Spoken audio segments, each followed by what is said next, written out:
Salutations everybody, it is Matty here today with yet another Borderlands 3 discussion video. Surprise, surprise. I'm sure I caught you off guard with this one, so what I'm going to be answering in today's video is the ultimate question. Can you get away with playing Borderlands 3 by yourself? Is it fun? Is it enjoyable? Well, I have the answer for you, but I will start off by saying this. I play normally all of my Borderlands games with a couple of buddies. That is, in my opinion, the best way to enjoy this franchise. Everyone says it, I personally buy into it, and also the marketing tells you that. It's always about play co-op online with your friends or play split screen with your friends. What if, you're like me, you don't have many friends? What do you do then, huh?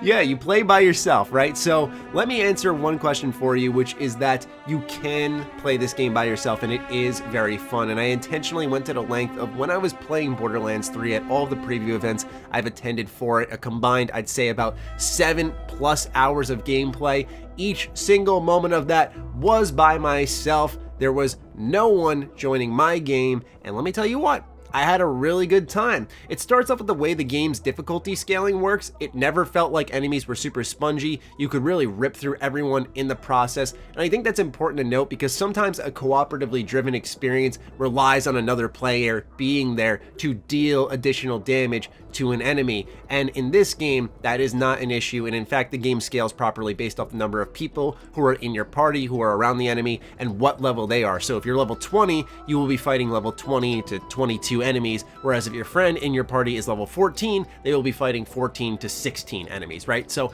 it works that way, it scales just right, but also it's some of the classes in this game, and I was really sold on the solo play when I got my hands on Flak the Beastmaster, because he has almost a cooperative element in him, just organically built into his kit that no other character has, which is why in my brutally honest opinion video, and I'm going to emphasize once more here, he is your ideal solo play character if you're looking for that cooperative feel, like someone's there at your side with his pet, but yet you're playing by yourself, because there is a lot of synergy between Flak and his pet, between his abilities, his kill skills, how you build out your skill tree. There's a lot there, and plus he can do a ton of damage with his fadeaway cloaking ability, which allows the next 3 attacks to do critical damage, which means that taking on maybe the occasional spongy enemy or a big boss, you can deal some serious damage, especially once you get your hands on some of those legendary weapons like a legendary sniper or a shotgun. Holy moly, you're gonna do a ton of damage. So Flak is definitely your ideal solo play character,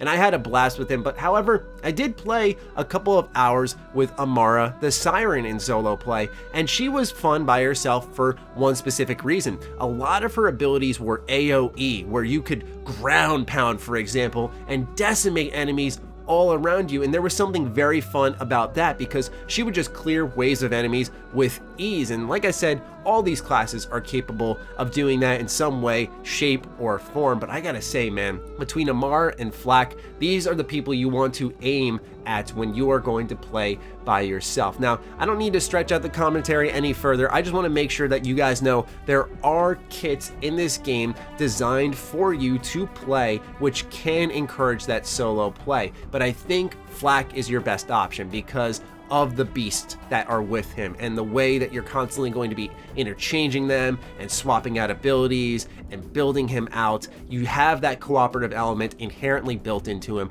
I personally find him the most fun, but also I think it allows you to maybe focus on the story a little bit more, which is something that Borderlands 3 is emphasizing its own focus on. Like I said, 2 I feel kind of snuck up on us, but 3, the expectations are there to have a good story delivered. And I think sometimes all of us are going to be burping, farting, laughing, coughing, and whatever over the microphone with our friends. You might miss a story piece that's being told to you through the Echo Net. Now, I've noticed that Borderlands 3's made more of a conscious effort to put cutscenes in there for major story moments. 2 big moments that happen in the prologue were told through complete cutscenes, not just someone screeching over you on the Echo. So there may be that moment where you and your friends will clam down and let the cutscene roll and then react together. But I think that if you are playing by yourself, when you're having a more conscious story effort from the developers, it may behoove you to be by yourself because you will be able to consume everything without your friend talking over it. And you don't want to be that guy sometimes. It's like, hey dude, can you just like calm it down a little bit. I'm trying to hear the story because then you feel kind of awkward, right? So